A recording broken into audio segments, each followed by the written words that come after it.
Today's LiveOnWeb episode, Recruiting Young Drivers, is sponsored by EBE Technologies.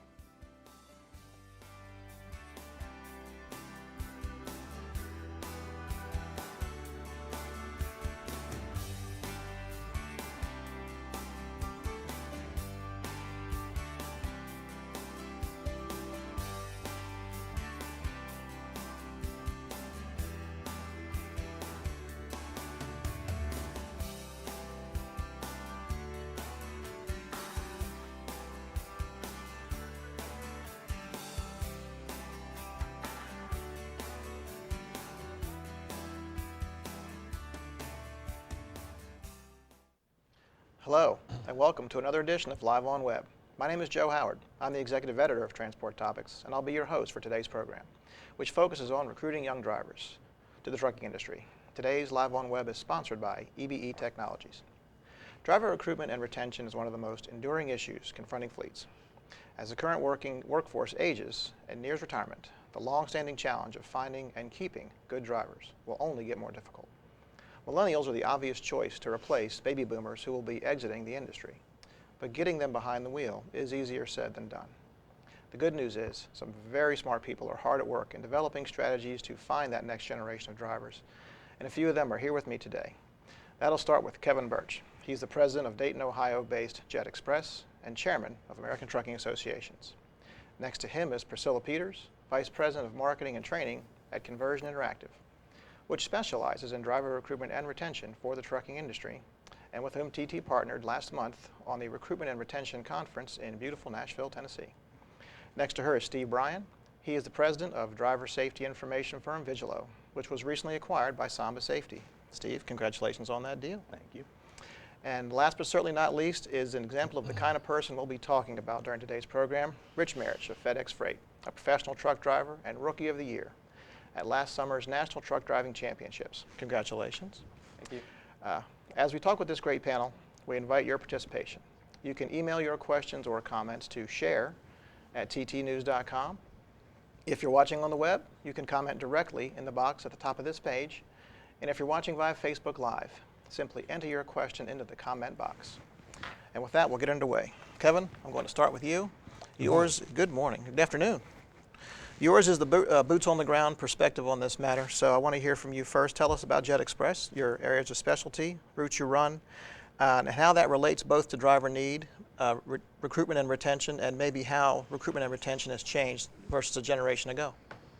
Well, it's a pleasure to be here, number one, and driver recruiting retention, whether it's for the younger or the older, is very important. It's dear to all of us, and that's what makes, I've always said the drivers drive the companies, and this is a great opportunity to tell our story, if you will. Jet Express is a truckload carrier, primarily for the automotive industry. We've got several hundred trucks that do daily dedicated closed loop round trip. It's really a model that we've had for a lot of years that a lot of other companies now are going after, and that's because of the dedicated runs. Because as we all know, drivers want to be home more. That's one of the first things that they look for, and I'm sure that's what we're going to be talking about. But in saying that, our model hasn't changed all that much in the last 10 or 15 years. We've had that dedicated run type, and that's always been a good spot for us.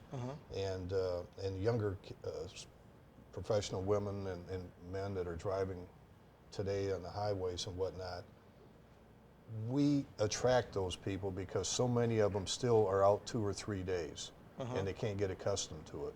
But from saying that, we've stayed focused. We haven't changed that at all. And, we take pride in the fact that, there's 500,000 different trucking companies, and we all operate in different ways. And we all have that niche, and our niche is dedication as far as dedicated runs. I said earlier, I think in the last 28 years, I've only had 2 drivers that said, I'm home too much. So we know that's a situation. So that's what we do at our company. Okay. So Priscilla, when you hear Kevin talk about that, one of the things, every trucking company is different. Everybody has their niche. Talk about how that affects, recruitment. It's almost like every situation is going to be a little different. How do you approach that? And what's really important is what Kevin talked about, that really basically how you tell your story. And we call it showing up in the moments that count, because that's what's important. And today, and especially with younger drivers, what's so important is showing up in the moments that count in the digital and social media world. And I know we're going to talk about that. I'm sure that will come up a lot today. Yeah. But that's really where it's changed. Over the years, like he said, their company hasn't changed. The fact that you're dedicated, you have kind of an edge over a lot of carriers actually, because it's maybe a little bit easier for you to recruit, maybe. But really, the process and how you reach the driver, that really has changed. If you look at how the media mix has evolved for targeting drivers, especially younger drivers, 5 years ago even, the media mix looked a lot different than it does today. Today, a bulk of if you had a pie chart of a media mix for a carrier, the bulk of that would be social and digital media, because that's the way we're reaching them today. So it's all changed. I think and now it changes even faster than it did before. Okay. So, Rich, I want to talk to you quickly about how, she talks about the media mix, but yours is there wasn't really a media mix, and how you found your way into becoming a professional truck driver. Talk about your journey to becoming a truck driver. Yeah, actually it's kind of a funny story.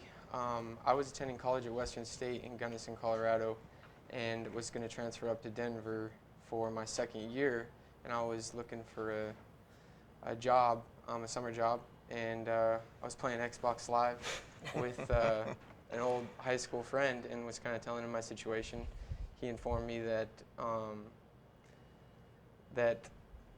he just got a position at FedEx Freight working the dock overnight, and immediately that attracted me to the position to work on the dock, because it allowed me to not only go to school at the same time, but the pay that FedEx was starting dock workers out at was about twice as much as I had made previously. So it's just interesting how social media comes in different forms. But yeah, I definitely think it plays a role in recruiting for sure.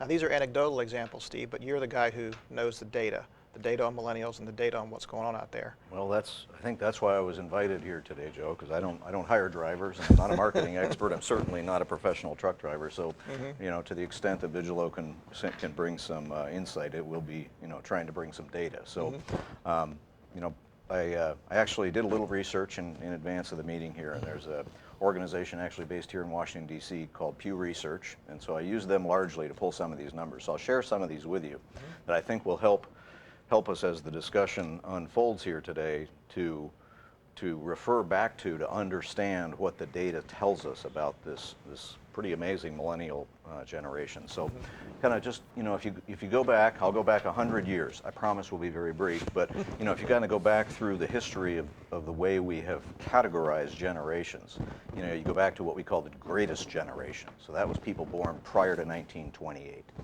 They were followed by what's called the silent generation, 1928 to about 1945.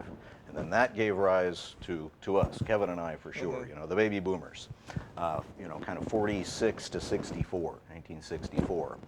A little short, small generation in there, the Gen Xers from 65 to about 80, and then our millennials, which is currently still a running clock, from kind of 81 through kind of today. So it's interesting when we create these generational categories, it's often done in hindsight. So what may be happening under our very noses today is a new generation is coming post-millennial, but we don't know that until we look back. So, kind of think of pretty much anybody born since 1981 as being in the millennial category for now, with the with a placeholder that we may go back and draw a line and start calling it something new that we don't know yet. So. But if we kind of in that context, if we look at the millennials, I've got some interesting numbers that I think might help us through the day here. So there's currently now over 77 million millennials in the United States. That now has become the largest generation. That has now surpassed the baby boomers, so that is the largest segment of our U.S. population.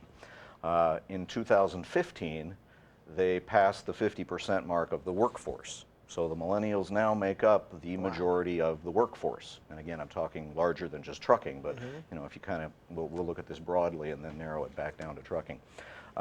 It is expected that by 2030, they will be 75% of the workforce, and then of course, growing on beyond that. So a force to be reckoned with for sure. Few interesting things. Highly educated, 33% of millennials have a 4-year college degree. That's the most highly college-educated generation that has ever existed, ever in history. So highly educated. Very diverse, 43% non-white. 25% of them speak a language other than English at home. So multilingual, culturally diverse, very interesting. Far and away the most diverse generation we've ever seen in the United States. Technology. We heard about connecting through an Xbox game. So, I mean, these guys are crazy. They're doing stuff that, Right. That we don't even imagine. 85% smartphone ownership in the Millennial group, and they touch them 45 times a day. So 45 interactions with their smartphones a day. 97% of the Millennials report that they look to their friend network for product decisions. That's incredibly powerful, and Priscilla knows all about that. But interesting, highly single. 26% of the millennial generation is married, compared to, at the same age in their generation, 36% of Generation X, about 48% of the baby boomers, and then going all the way back to the silent generation, 64% were all married at the same age as the millennials are. So highly educated, very diverse, single, and have very strong opinions about their personal brand. They have, and we'll get into more of this in a bit, but they expect things to happen quickly. They expect to have an impact on their lives. And whereas Kevin and I come from a generation of loyalty to the company, hard work, working for the gold watch after 25 years, that is absolutely not the way the millennial generation approaches their professional careers. They expect to be involved, they expect to be engaged, they expect to use technology and get answers and impact the world very quickly, largely through the use of technology and through these networks, their tribes that they create through these social networks. So very interesting. So that's the data we have that I think maybe gives us a framework to That's amazing to data. talk about a bit later. So, and I didn't even think of Xbox when you mentioned media mix, but there's another thing, another way that this generation engages, and you talk about how much they're using technology, and the diversity. So there's your challenge as a recruiter. You have all of this diversity, all of these different ways. Generations ago, you put an ad in the newspaper. Right. Now, I mean, how do you decide? I mean, social media is a huge part of the millennial generation's life, and that's only going to continue going forward. And what are the favorite outlets now may not be the same favorite outlet 2 years from now. How does social media play into the recruiting process? Well, it's critical, honestly. Yeah. I mean, social media is critical when we look especially at how do you recruit the younger generation. It is critical, and he had, that's true, Xbox, Netflix. I mean, think about all the streaming things that we binge watch today. And it changes all the time. But from a social media perspective, what we're seeing success in today, and again, you said it changes, and it changes a lot, and it changes fast. But what we're seeing today is Facebook is the #2 best performing cost per hire strategy in recruiting drivers today. And we work with about 100 clients. That is the #2, and it might surpass the #1 for 2017. It's already trending very, very well. Instagram does very well with the young generation also. Also, whenever you're thinking about Facebook, one of the things that we found is that younger drivers in particular prefer, and honestly all of them to be honest, because overwhelmingly the data shows that drivers prefer to learn about your company not through a print ad or a static ad, but they want to watch a video or they want to read a content marketing article, and video is really important. And so when you look at the stats on Facebook, when you compare apples to apples, you see if you place a static ad on Facebook for recruiting and you place a video ad, the video ad outperforms by 118% in conversions. Wow. So what that means is more than double the amount of drivers are clicking on a video ad to go to your landing page where they fill out a short form or an application or click to call function, where they call you, more than if they would a static ad. And so that's pretty impactful. And there's lots of data around this, and as you said, Rich and I were talking earlier today before we even began, and he said, we were talking about Facebook, of course, and he said, I check mine all the time, and the data shows that 75% of drivers say they check Facebook daily.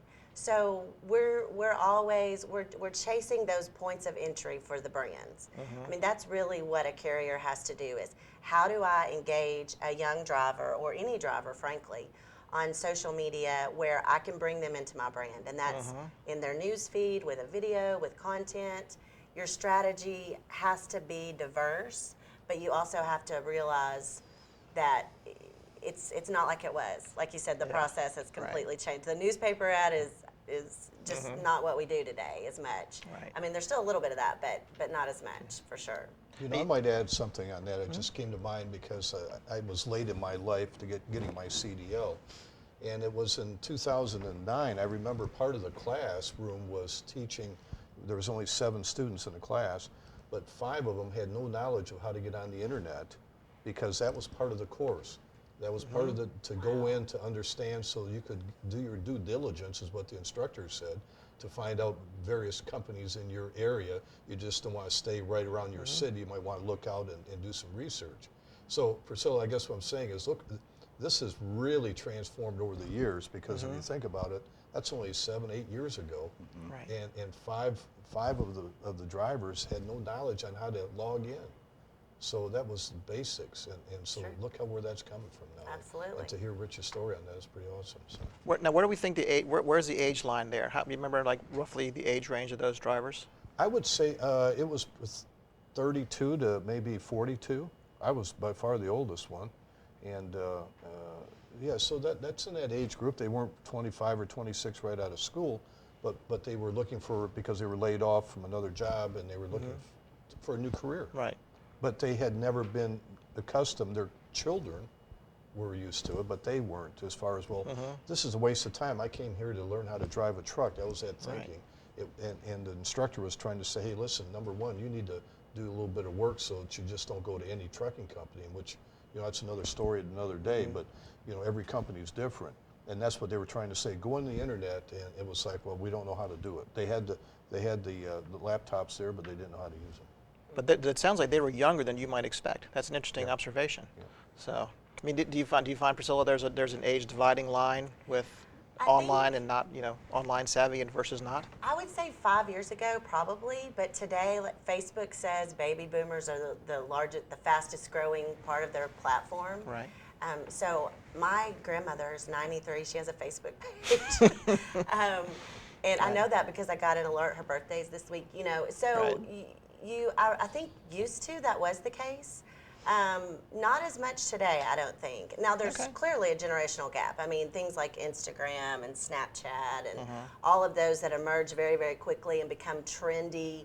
Certainly, my grandmother's not on Snapchat or Instagram, or the baby boomer driver types might not be as much on that platform.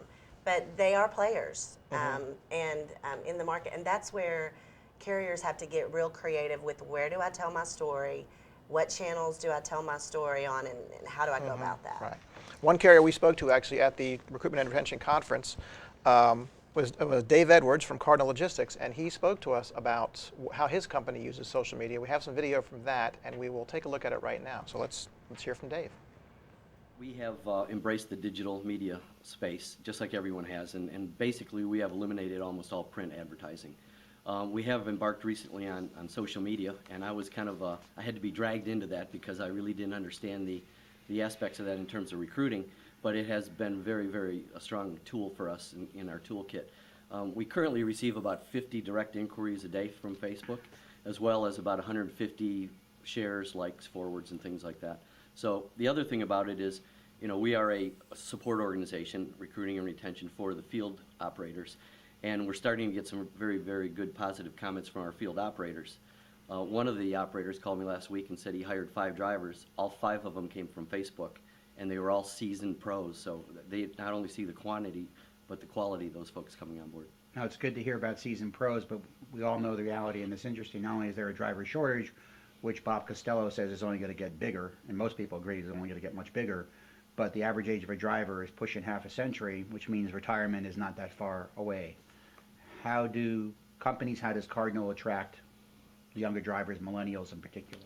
Well, fortunately, we are able, again, based on our business model, to attract pretty seasoned drivers. But speaking from an industry point of view, I sat down with 4 drivers yesterday from the road force, or the America's Road Team, and I asked them how they got into trucking. And all 4 of them said, my grandfather, my father, I grew up on a farm, so I was brought into it. But there are significant barriers to getting into trucking right now. It's like don't go in the water until you know how to swim, and nobody's teaching you how to swim yet. So I think there has to be some significant changes in the industry approach in terms of maybe lowering the age of drivers. 18-year-olds can go overseas and fight and do logistics and transportation overseas. There's no reason why with a good training program they can't do that here as well. They can also drive from San Francisco to Los Angeles, but they can't drive from Charlotte into South Carolina. The industry is our worst enemy in some respects because, but based on that example right there, we should be able to make some changes to accommodate that. And it isn't just the industry rules, though. There's a perception out there that truck driving doesn't have the same positive image that it did, say, half a century, 25 years ago maybe. Do you agree with that, and how do you combat that? Well, I've actually done some recruiting at some vocational schools where I go in and I tell folks about the industry and I show them the trucks. And I was at one not too long ago where there were 20 students and not one of them knew the potential earnings or the lifestyle or anything else associated with it. So a lot of it is just exposure to that age group or that demographic, so we can start getting them interested in it. And again, if we make some changes, from a regulatory point of view, we can bring those people on and not have them face that gap of 18 to 21. That was Dave Edwards from Cardinal Logistics. Quick reminder that you're watching LiveOnWeb's program on recruiting young drivers. We invite viewers to contribute questions or comments. You can send them to share@ttnews.com. You can comment directly on this article page, and if you're watching on Facebook Live, you can just comment right directly in the comment box. So one of the things that Dave talked about there was vocational schools and recruiting via either vocational schools or in high schools. A couple of our viewers actually who logged in to register for the show commented. I hope I get your names right. Yvette Legroy from Ontario Trucking Academy and Jorge either Leal or Leal from New World Van Lines asked this very question, whether a driving school should be doing more with recruiting or should there be more apprenticeship problems. Rich, I'll put that to you since you're a guy who's new to the industry. What do you think about outreach via schools and such to bring drivers in? I think, well, for me personally, exposure to the industry when I first started working on the dock for FedEx Freight on the overnight, that showed me the potential that the trucking industry had, the opportunity I had to not only drive a truck and make more money, but also promote from within and advance my career with FedEx. That was something that was very attractive to me, but I didn't know about until I started working on the dock and I saw the freight volumes that we handled in the Denver terminal and the different types of products that we were delivering and picking up every day. So once I was exposed to that, I think it would definitely help show my generation this industry is huge and our economy relies heavily on the success of it and the operation of delivering and picking up freight. So getting that exposure and by however means necessary. Right. And that exposure is important, and one of the things that comes up a lot in the industry, and Kevin, I'll put this question to you, the FMCSA a limitation on interstate travel for 18 to 21-year-old drivers. It's an area where we would love to see more drivers coming in, but a driver can drive intrastate if he's 19 years old, so he can go all the way across Texas. But he can't go from here in Arlington, Virginia, across the river into Maryland. So what are your thoughts on that law? If there's a hot button on today's discussion, it's what you just said, because this is something that I've been talking about for probably 10 years. And the fact that we knew that there was going to be a driver shortage, it didn't just happen overnight. This has been building up.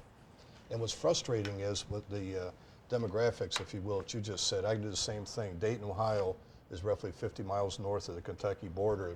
And the driver, if he's 18 or 20 to 21, can't go there. But yet, we can go between, say, Dayton, Ohio and Toledo. There's only one way to go there. It's I-75. It's 165 miles up, 165 miles back. So he can get all-day work in there, but I can't send him to Kentucky. Dayton to Richmond, Indiana is 30 miles. I can't send him over to, or her over to Indiana. So it's been a problem that we need to address. Right. And every state in the union has younger drivers. And, I understand the fact that we don't want 18-year-olds that are going to be behind an 80,000 pound unit going out to California. We're not saying that. We've always said, and we're getting closer to it, a graduated system where they can drive during the day with a mentorship type situation and get them started. But we already have a record. I wish that we would get the states to relinquish some of that information. We've got the driving records of many of those students, if you will, that are younger drivers. And if you talk about the time frame and the difference in the generations, many of those drivers came from farms, if you will, or their dad or their grandfather. And so now we've got the younger generation, and where they may be not living on a farm or didn't have anything in there. So we've voided some of that out. And you know, I guess what I'm saying is, with all the new regulations that we have coming on board, we've got a perfect storm. We've got an aging workforce. You know, statistics show that the average worker, if you will, is 42 years old. The average truck driver, male or female, is 50. So we already got 8 years that are already, you know, behind the gun, if you will. So if you finish my perfect storm, you've got an aging workforce. We've got we've done not a bad job, but a pathetically poor job getting the younger generation involved in our industry. And then you bring a spike in the economy, if you will, and you've got a driver shortage, a critical one. Now we have new regulations, such as electronic logging devices. We also know for the fact that we're going to need more drivers to handle the same amount of freight. So when you put all that in the box and you shake it up, we need to get the younger drivers. Sooner or later, hopefully before I retire, we're going to be able to say that a 19-year-old or a 20 that's gone through a progressive program can cross the state line. It reminds me of, I don't want to say go back to the Civil War, but it reminds me of these boundaries that you better not go over the state line because you're going to be in trouble. If you're a professional truck driver, you go through the mandated rules and regulations of the DOT to get your CDL. You should be able to cross those borders. So as we get closer to that, I hope that that's going to happen, and we need unity on that to get everybody to talk through, because we are safer today than we've been in many years. And we certainly don't want to change that record by putting younger drivers that are inexperienced. But there's a process, because I know I originally came from Detroit, Michigan. It's a large inner city area, and I know I did a study about 10 so years ago that 30-some% were unemployed that were 24 or younger. All right, so why can't we put these folks to work, if you will, give them the opportunity to pay taxes, to move America's goods? So I'm all for it. It's just got to be properly done, and every day, if I can talk about it, I do. And if change ever comes, of course, it'll probably be based on data. So I'm throwing that one to you, Yeah. Steve. So I Yeah. mean, speaking broadly, you know, the proof has to be in the pudding, I suppose. So.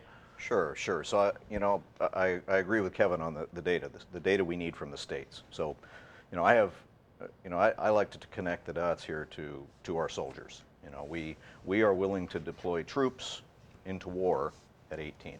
I have some personal experience. My oldest son, who's about to turn 32, solidly a millennial, joined the Army at 17 and went to boot camp, went to jump school, and was deployed to the Middle East while he was still 17, unable to enter the war. On his 18th birthday, he crossed into Iraq and joined his company. So I have some personal experience and some personal knowledge of the skill and the integrity and what is available in our young people. And so I think, Vigillo lives in a world of the safety regulations, so we understand those pretty well.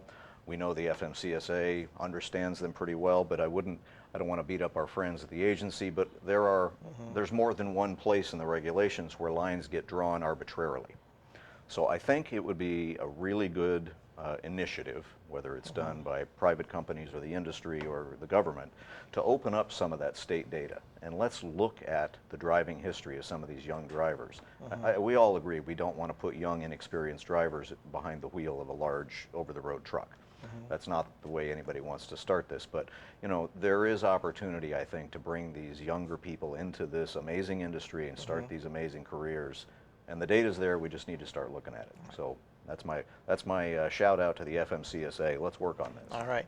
Well, one of the things that another one of the interviews we conducted at the R&R conference was with Jeremy Stickling from Nussbaum, and he talked about the opportunity as well. He made up some pretty interesting points about the opportunities that exist with the younger generation that people may not think of, and where they might actually have an edge in coming into the industry. So we'll hear from Jeremy right now. Yeah, when I first got there, it was almost all word of mouth and print ad. Some things we started doing, I'd say about 5 years ago. We started wading into some of the destination job boards, not aggregators, but where drivers were going to put in applications. And about 3 or 4 years ago, we started experimenting with Tier 2 search engines, the Indeeds, the formerly Simply Hireds, and some of them. And the last couple of years, we've gotten more into social media. Right now, Facebook is our biggest producer of leads, actually. Okay. Now you are a millennial yourself, I guess. We put you in that ballpark. Just bare 1984 is the year, right? 85 is when I was born. I think I've heard 82, 80. You're right around that ballpark. Yeah. I imagine your average driver is older than you are at this point. Yes. That is the nationwide trend that the average driver is somewhere over 50. Yes, I'm around 50 is where I'd put that. Right. And freight volumes are supposed to go up massively in the next 30 years. You see those two elements coming, it's like physics, it's a bad thing. Having older drivers who are going to retire, more freight volume needing to be shipped. How is Nussbaum finding younger drivers?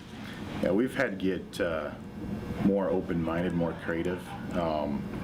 The days of hiring the driver with at least 2-3 years experience who has exactly the record you want are probably over.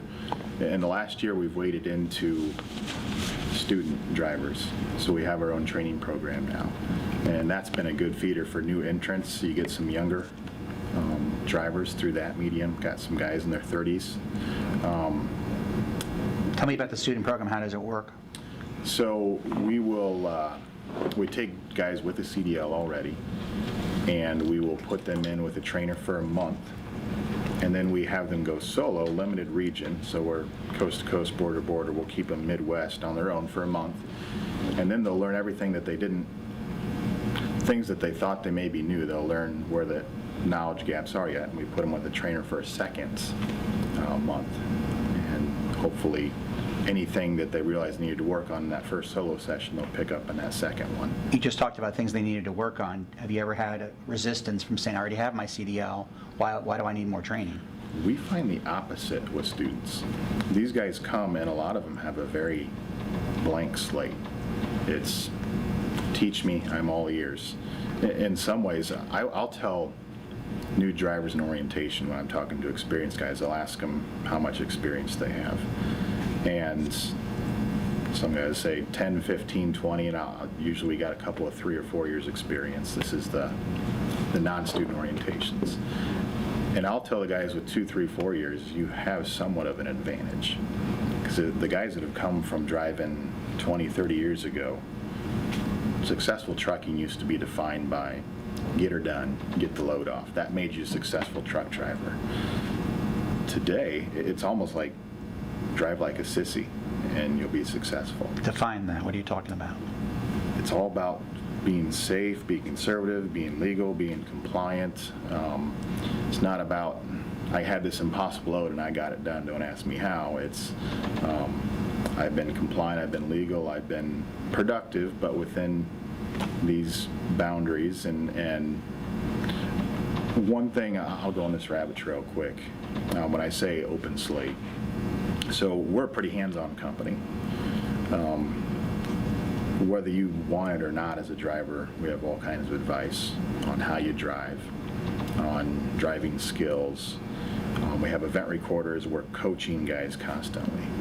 And if you got 20 years under your belt, especially if you haven't had an accident in those 20 years, it's a lot harder to take it from us. I understand why. It's just human nature. I'm a professional. I know what I'm doing. How about you tell me what you think I should do, and I'll tell you what's wrong with your analysis of my driving. With these students, or even the younger drivers, there's a lot more open-mindedness to, yeah, I'm building my profession. What works? Give me advice. I'm listening. So with the students, we've really found that the way we coach and we preach for a driver to drive is a lot more easily received. That was Jeremy Stickling from Nussbaum Transportation. A reminder once again to our viewers that you're watching the LiveOnWeb program featuring or focusing on recruiting young drivers. We invite your comments. You can email us at share@ttnews.com. You can make a comment directly on this page, and if you're watching via Facebook Live, you can just reach right out via the comment window. I did want to touch on something Jeremy said there. He made the comment that maybe younger drivers have an advantage over older drivers. You know, I'll paraphrase and say he's talking more about how younger drivers might be more used to the culture of compliance, you know, versus getting the load there, you know, no matter what the cost. Don't ask me any questions. That's an interesting comment. I'm curious to hear, you know, what, you know, Kevin, I'll pick on you. What you think about that comment? Well, you know, we still get the job done no matter what age, I think, and I think people take pride. I mean, professional truck drivers, I've always said this, they have a common thread. The common thread is to do the right thing and they get it done. So I don't know whether that's an age situation, but I will say that I think it changed the paradigm a little bit. Middle management and the dispatch and whatnot, how we relate to the younger drivers, if you will, as they come in, is something that I think at our company we try to go through that process, because I think the younger drivers today want a little bit more praise. They want to make sure that they do the right thing, that they are correct. It's not so much a get her done type of thing, but in saying that, we've got to educate the people that are giving them instructions as well, because it's terrible to get somebody and spend all the money to get them, you know, into your company, make sure that they're certified, got all the paperwork in line, and all of a sudden you've got somebody that's in that sweet spot there that is the actual face-to-face contact, that says something to offend them, or they can't relate to, you know, let's face it, what you were asking me earlier, 10 or 15, 20 years ago, you might break up an appointment for a doctor, or you might not go to an anniversary dinner or whatnot.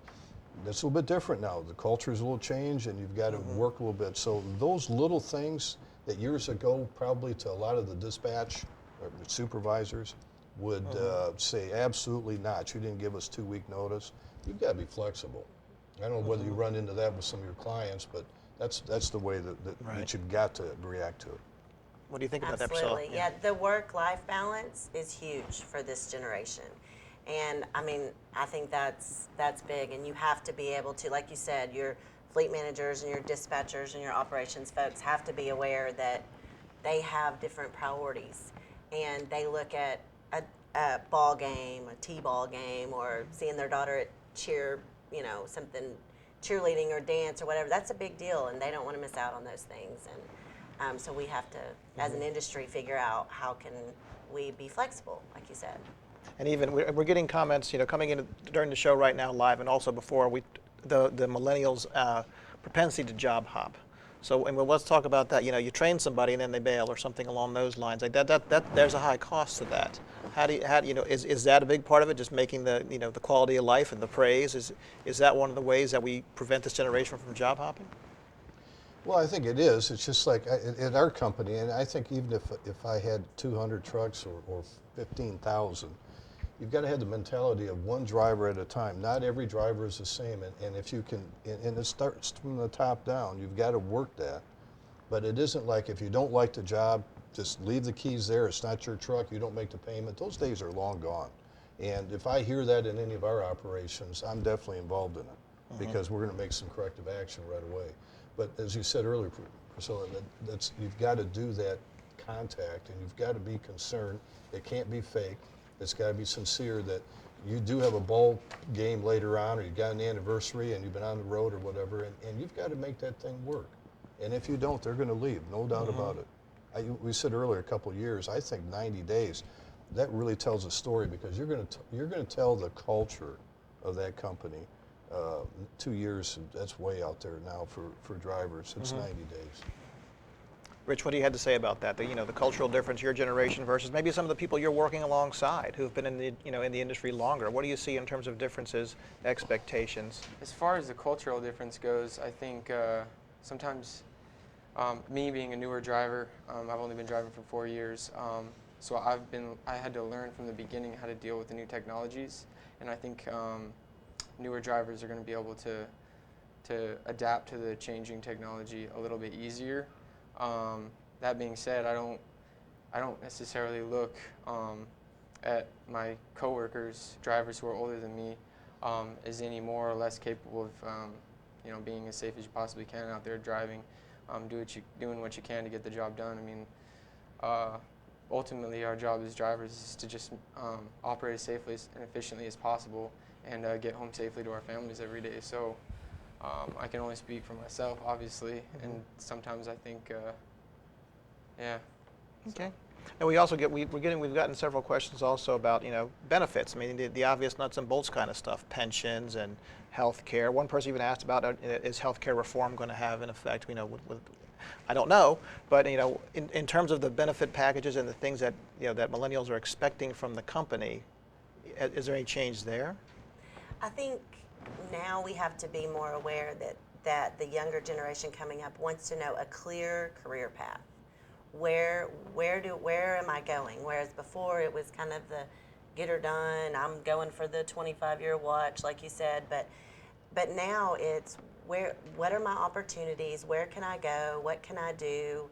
And I think that as an industry, we have to get better at identifying a clear, defined career path for a driver. Okay.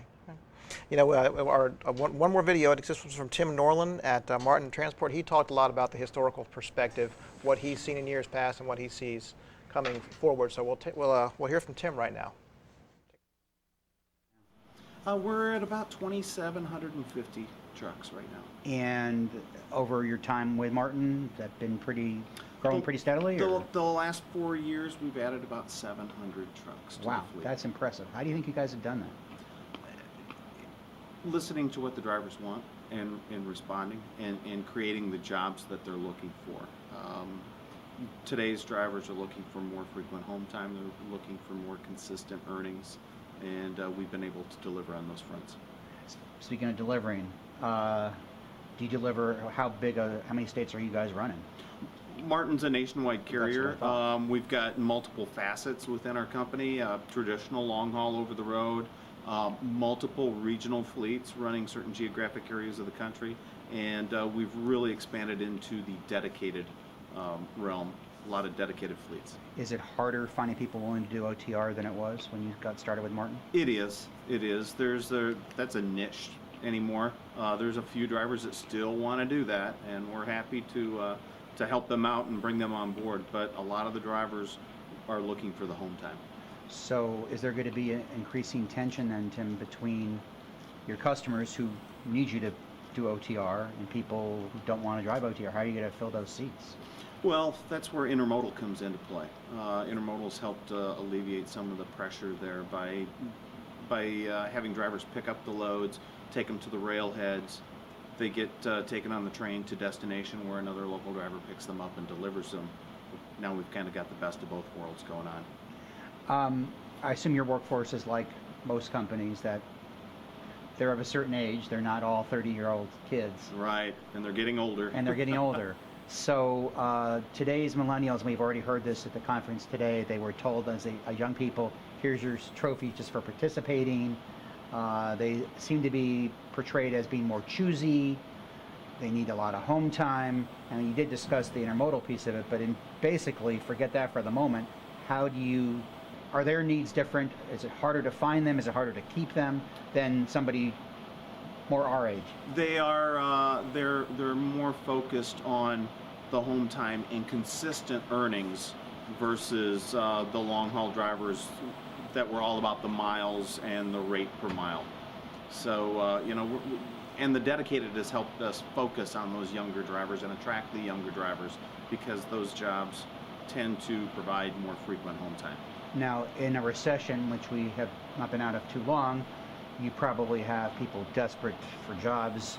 Now the economy has come back. Are you finding it, one, harder to find people, although you're hiring a lot of people, and two, where are you finding them? Is it all social media today? Where are you finding people? Digital. A lot more on digital, less on the print side. Drivers are very tech savvy. Most drivers are connected with smartphones, tablets. We find our drivers certainly are. How we're finding them, the drivers are out there. They're very selective on the jobs that they're willing to consider, and then it's a matter of selling the jobs that we have to those drivers. But if you offer the drivers what they're looking for, the more frequent home time, the more consistent earnings, we've had a little bit of a better opportunity to add drivers to the fleet because of that. That was Tim Norland from Martin Transport. Tim, thank you. And Priscilla, I'm going to turn to you after that comment because he was talking a lot about the role of technology in drivers' lives, not just not just social media, but the nuts and bolts of it, if you will, access to Wi-Fi, having a mobile device. you know, maybe it's TV in the truck. You tell me, what are the important things technology-wise? Yes, I think all of those are important. Honestly, I think the technology inside and outside of the truck. So we have to keep in mind that this generation is addicted to their devices. Frankly, I am too. But they're addicted to their devices, and so when you think about that, what does that mean for a carrier? That means everything you do should be mobilized, should be mobile. And I think I saw a data point last week that said 1 out of 3 of the top 250 carriers does not have a mobile-friendly website, which could be tragic for your recruiting efforts. If you are a driver and you're trying to fill out an app where you're having to constantly adjust your device, it's just not going to happen. And so you literally are losing that lead. And so mobile is huge.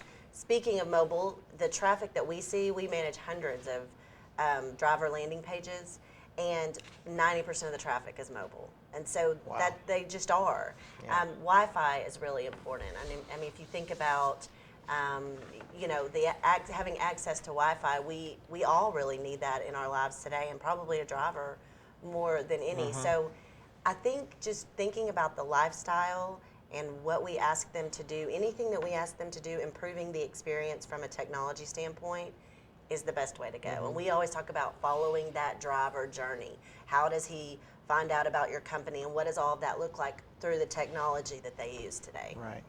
Rich, are you addicted to your devices?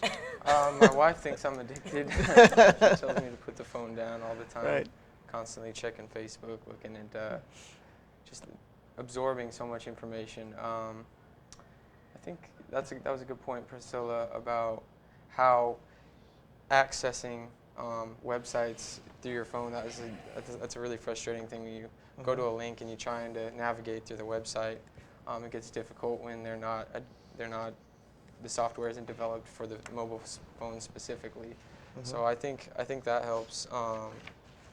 As far as other technology, and kind of what I was talking about earlier, as far as improving the safety of driving every day.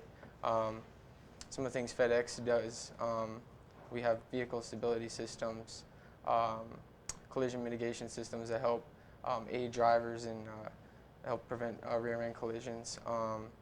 And then we also have lane detection warning systems that help alert the drivers if they're swerving from side to side. I think a lot of my coworkers see that new technology and they're kind of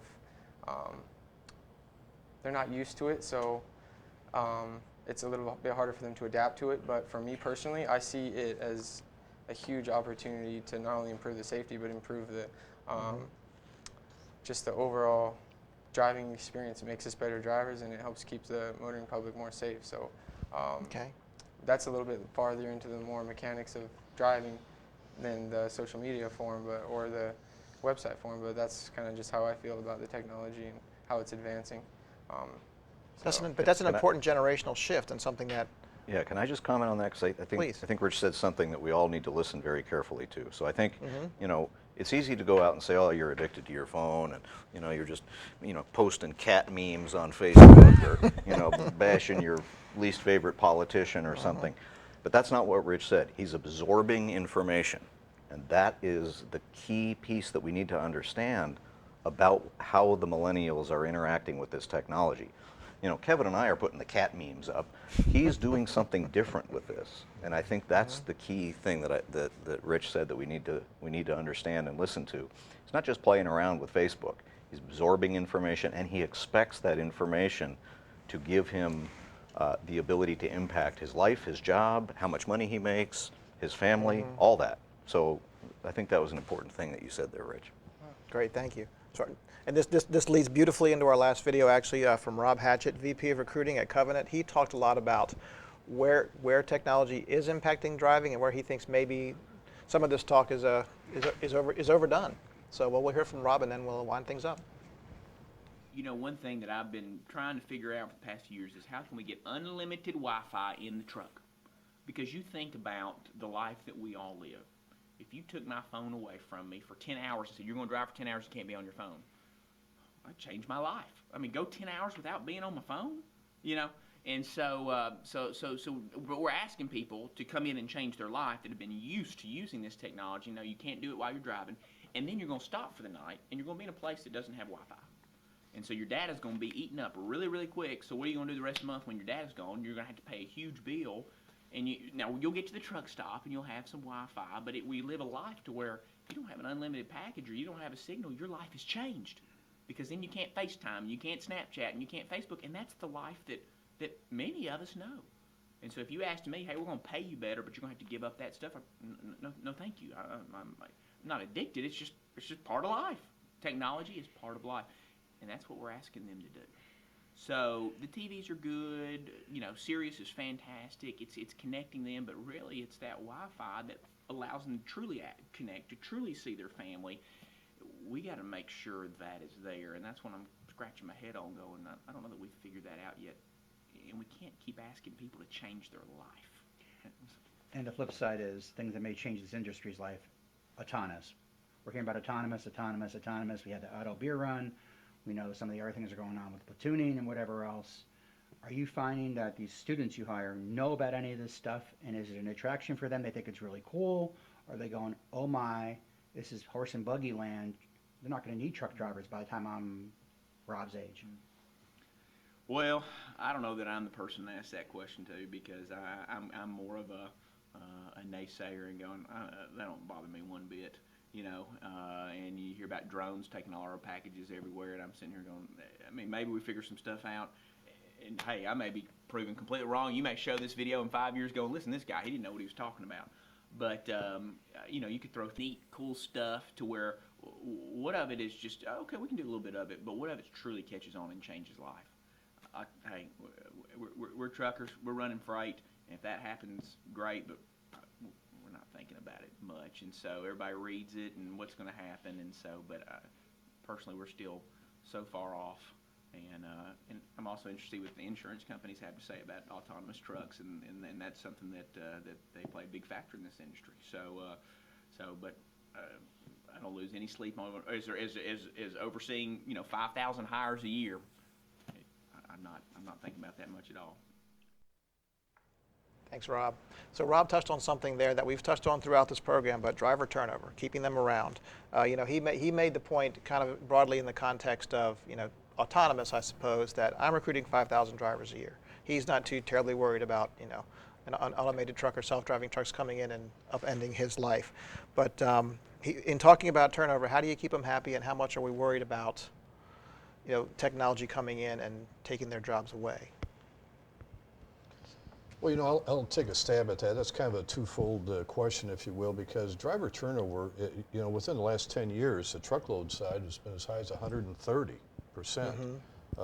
Today's record, I think it was a month or so, ATA reported back, I think it was 89, which was a little bit of an improvement, if you will.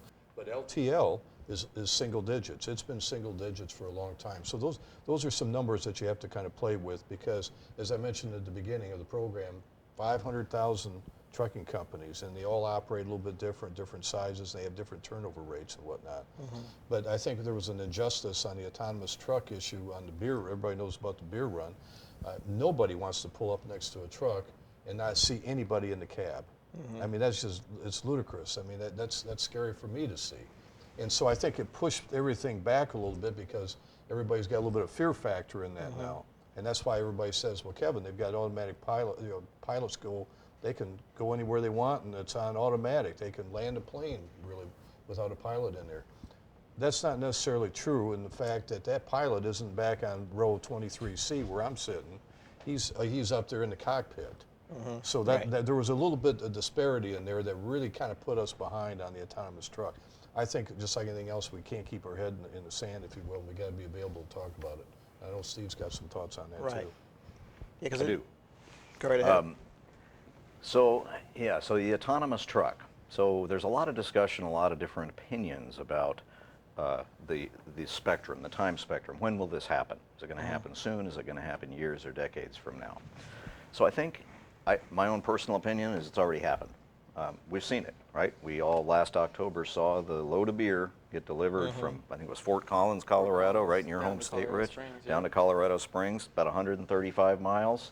We've all seen the imagery, right? We've seen the pictures from inside the truck where that driver was back in the sleeper berth and that truck was driving itself. And it got there. I think it had an escort of about 28 cops, but you know, it got there safely. So it's already happened. Now the question is, how fast does the adoption cycle take? So here would be my, you know, my parting comment here is for all of us maybe to just open our minds a little bit and think beyond that imagery, because that's not what I think is going to happen. It's not that we're going to move the drivers to sit in the sleeper berth and these trucks are going to drive themselves around and we don't need the driver anymore. And again, you mentioned the airlines. Great analogy. Look at, there's still a pilot, there's still a co-pilot, there's usually a flight engineer. There's still 3 people in that cockpit, and those things are robots. They are incredibly autonomous, an airliner, but they still are there. But look at the jobs. Their jobs changed. While they are in that cockpit with the airliner operating without their assistance, they're doing other things. They're checking the weather. They're looking at whether the gate's going to be open on arrival. They're thinking through the comfort of the passengers. They're thinking through a broader job than just operating the airplane. And that's where I'd like to have us think about where truck driving may go. Let's break the mold. Somebody's going to do it. It's probably going to be Rich. He's going to go back. It's somebody from his generation is going to look at this and go, no, this is not the way to do this. That's what they do, right? They're going to find a better way. So there's a lot of people working on the autonomous truck, and that's fine. I think maybe there's out over the horizon a completely different way to look at the job that will be hugely attractive to the millennials and hugely important to the trucking industry. Will be more efficient and be more profitable and be safer when we think beyond just moving a driver into the sleeper berth and letting the truck drive by itself. It's a much bigger picture than that, in my opinion. Great point. And Rich, you know, along what he's saying, you talked about, you know, the comfort level with the safety system. So, you know, do you kind of agree with Steve that you know, be your generation or you who might have a comfort level with something like that going forward? Well, for newer drivers, like I said before, it's easier for me to jump into the truck with this new technology and learn the new technology and learn how to adapt with the job itself. Yeah, I think that definitely might interest some people. I know a lot of people that I tell, my peers and everything that I tell I drive a truck every day in the city and I do pickup and deliveries. They say, oh, how do you do that? It's like, well, you just kind of learn how to do it. You just got to be motivated. You got to try and stay as safe as you possibly can. But yeah, as far as the technology goes, I don't think that's ever been something that I really thought about deeply, impacting my ability to continue my career working for FedEx at least. So I'm not that concerned. Okay. I think we'll let our truck driver have the last word there, because that's been an outstanding panel and a lot of great ideas. I want to thank all of our panelists for making the time today. I want to thank you for watching this version of Live on Web. All of us at Transport Topics appreciate the input from all of you who commented, either before you signed up or after. Specifically, I'll name them. Thank you to Kevin Burch from Jet Express, Priscilla Peters of Conversion Interactive, Steve Bryan from Vigillo, and Rich Merich of FedEx Freight. Special thanks also to EBE Technologies for sponsoring today's fantastic show. If you missed any part of this show or would like to watch the whole thing again, a replay will be posted later today at our website, ttnews.com, and also at liveonweb.ttnews.com.